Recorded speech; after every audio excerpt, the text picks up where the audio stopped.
Good morning, everybody. Happy Monday to you. It's the start of a new week and the start of a new week in the Word for us. My name is Tim Harris. I'm pastor at Woodburn Baptist Church, which is in South Central Kentucky. And this is 10 with Tim. We go verse by verse through the Word of God each day, Monday through Friday, Facebook, YouTube, Spotify, wherever you find podcasts. I'm typically live. And many of you join me live, but you don't have to. You can watch this anytime. It lives forever on my page on Facebook or YouTube. You can find it on Spotify, like I said. So anyway, any way you find me, anytime you join us, we are delighted that you're with us. Today we are in Mark chapter 15. This is actually the Monday before Easter. And it's just kind of great to be in the Gospel of Mark in the Passion narrative, making our own way toward Good Friday and Easter. So today, the trial before Pilate in Mark chapter 15. I just learned this morning, and again, I've studied this before, but I just learned, and I don't know how I never ran across this, but apparently the workday of your typical Roman official started at the earliest hour, right after daylight.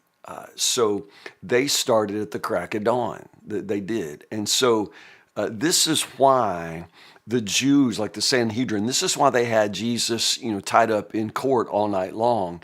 They had to do their work quickly because they knew that Pilate's, morning docket starts at dawn. So they had to get everything in place, everything ready, because they were determined to see to it that Jesus gets put to death. And just to remind you, only Rome possesses that power of the sword, that ability to execute someone, in capital punishment. The Jews can't do that. The Jews had quite a lot. I mean, honestly, the Sanhedrin, they're meeting, that they're a court themselves, sort of a panel of judges. And so they have some kind of authority, some limited authority, but they do not have the authority apparently to have someone put to death. And so they have to get a Roman judge to make that decision. So anyway, they meet all night long knowing that if they delay at all, if you get into the daylight, then you're not going to get in front of Pilate. And so they do this all night long just so they can get there at the crack of dawn, which is what they do. Anyway, I never knew that. I didn't know why in the world, we're staying up all night to do this. But this is why Pilate is going to start his work day at the crack of dawn, which is exactly what he does. So they lead Jesus to Pilate. Now, interestingly, with the council, the Sanhedrin, the charge was that Jesus was the Messiah, right? And then you'll notice that the attendants of the Sanhedrin, sort of the temple police, whatever, they beat Jesus up, they spit at him, they blindfold him, and they mock him. They make fun of him as a messianic prophet. I think we talked about this on Friday. They're sort of making reference to that passage in Isaiah that says, "He will not judge by what I see." There was this kind of, religious Jewish legend that said that the Messiah would have these incredible powers of smell because he's not using his eyes. I'm not saying that. I'm just saying that some people believe that. And so, the temple police are mocking Jesus blindfolded. They spit at him. They hit him and say, "Okay, who hit you?" Again, they're mocking him as this messianic, prophet who can sniff out, whoever it is that hit him. Anyway, it's a cruel and vulgar way to mock a messianic prophet. However, they know that that's not going to fly in a Roman court. Blasphemy, claiming to be the Messiah, that may be, sort of a very important offense in the Jewish court, but it's not going to be against any kind of Roman law. So notice by the time Jesus gets to Pilate, the charge has been recast. And so Pilate's first question is, "Are you the king of the Jews?" Obviously he wasn't following Jesus's case all night long. This is what they've told him now. So they've elevated or recast Jesus's charge as high treason. He's some sort of leader of a resistance, claiming to be a king of the Jews, in offense to Rome or in resistance to Rome. You see that? So they've already recast the charge for Pilate's sake. Are you the king of the Jews? Notice what Jesus says. You have said it. Jesus recognizes that Pilate is misunderstanding. He's thinking leader of the resistance, some sort of political agitator. That's not what Jesus is at all, but he's still the king of the Jews, from a messianic incarnational perspective. So Jesus doesn't even bother to correct his misunderstanding. He's technically true, but Jesus is mostly silent, present, and dignified, which is really sort of amazing. It would be very uncommon in this sort of situation to find someone so composed and so submitted to his mission, which involves this death. The leading priests kept accusing Jesus, the scripture says. Pilate says, man, aren't you going to answer anything? Aren't you going to answer any of these charges they're bringing against you? Jesus says nothing. Pilate can't believe it. Pilate is disinclined to believe that Jesus is guilty. I think that's pretty obvious. Pilate also, very famously from other historical documents, we know that Pilate hates the Jews. He doesn't pass up an opportunity to give it to them right up the nose. He hates them. And so he is not leaning toward doing any favors for the Sanhedrin. And this whole idea that they're all upset because here's this, political, Pilate knows they don't like Rome. He knows they're not loyal to Rome. And so the fact that all of a sudden they have some sort of political, high crimes, high treason, he's not buying that. He's not a good man, but he's not a dumb man. I mean, he knows that none of this is genuine, and he's not inclined in any way to just, shove this through, rubber stamp this for the sake of the Jews. He doesn't even like the Sanhedrin. So this whole deal with Barabbas comes up. Now, the idea of this sort of paschal pardon has been greatly disputed, primarily because we don't really read about this tradition of releasing somebody at Passover. However, there is documentation that this sort of pardon was something that the Roman judges could do in response to crowd or public response. So it's not completely without precedent. However, this would be the only documentation for this paschal pardon. The idea that it's a tradition to let somebody go free at the Passover. Anyway, it's here, so that's all I need. But at the same time, there's no other documentation for that sort of tradition. At any rate, it's Barabbas who is set free when Pilate offers the crowd that choice.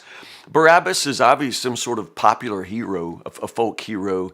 He is a leader. He is what Jesus is accused of being. He's a leader of the resistance. He's probably a very popular and leading zealot who has been involved in terrorist activity, insurrection against Rome. So it's just interesting. He is everything that Jesus is accused of being. Also, in the other Gospels, it is revealed to us that Barabbas is, his first name was Jesus Barabbas, Jesus the Son of the Father, which is so interesting. Jesus Barabbas is his name. So there could be some, maybe even on Pilate's part, some confusion when the crowd is shouting for the release of Jesus Barabbas, versus, Jesus. It's really a sort of insane sort of situation here that Pilate gets himself into. I don't think that Pilate intended to release Jesus Barabbas. I think he thought that they would release Jesus, Jesus the Messiah, but in effect, it sort of gets out of Pilate's hands, and I think he recognizes that. He can't stand up to this mob that he empowered. So in the end, they shall crucify him, and Pilate releases Jesus to be scourged, flogged with a lead-tipped whip. I think you probably heard by now, I think, if you've ever listened to any Bible studies on this passage, the brutality of that flogging, that scourging. It was traditional to scourge or flog a prisoner before he was crucified. But Jesus hasn't been officially, charged yet. And so this isn't really that. This really is just the soldiers who get way out of hand in torturing Jesus here. The flogging is brutal. Very often it would tear the meat from the bones. You would see exposed bones. You could sometimes, from history, historical documents, we know that sometimes the inner organs could be exposed or even fall out. It just tears the meat from the bones. It's just so brutal. If Jesus were to have been flogged again prior to his crucifixion, he no doubt wouldn't have survived it at all. This mocking of Jesus that we find in starting in verse 16, just understand what this is. It's not Jesus in in an Easter pageant here, and these soldiers didn't come prepared to dress Jesus up like a king. So this is improvisation. It's a mockery. The crown of thorns could in no way be the artistic little woven, beautiful little crown that we see on everybody's Easter card. It's soldiers who are making fun of him because they heard he's a king. And so now they're going to make fun of him as a king. So they just make kind of a fake crown. They do grab some sort of branches, probably from a bush nearby. I mean, they didn't have an artist weave it. They just probably made a ball of thorns and beat it into his head. I mean, it's a mockery. Well, it says purple robe. It's the way the New Living Translation translate that. But there's no I mean, you must not think that somebody had a king costume here. It's a purple rag. It's a bath mat. It's a rug. It's somebody's bath towel. I mean, they're improvising. They're just making fun of Jesus here. But notice, because Mark doesn't give us all the details that we get in the other Gospels, but Mark is very deliberate in what he tells us. So notice these kind of parallel accounts here. First off, the trial under the Sanhedrin, where Jesus is taken by the guards and mocked for being a messianic prophet. And here he's taken by the Roman soldiers and mocked for being a pretend king. At any rate, from Mark's perspective, Jesus is being crucified for being the Messiah, the prophet and the king, So just notice that, because I think it's important from Mark's perspective that the soldiers, the guards on both sides, Jews and Romans, they are mocking him out of their callous disbelief, but at the same time, they are both completely accurate. He is the prophet, he is the king, and he is indeed the Messiah. And he is on his way to the cross. We'll pick up here tomorrow with chapter 15, verses 21 to 32. Mark chapter 15, verses 21 to 32.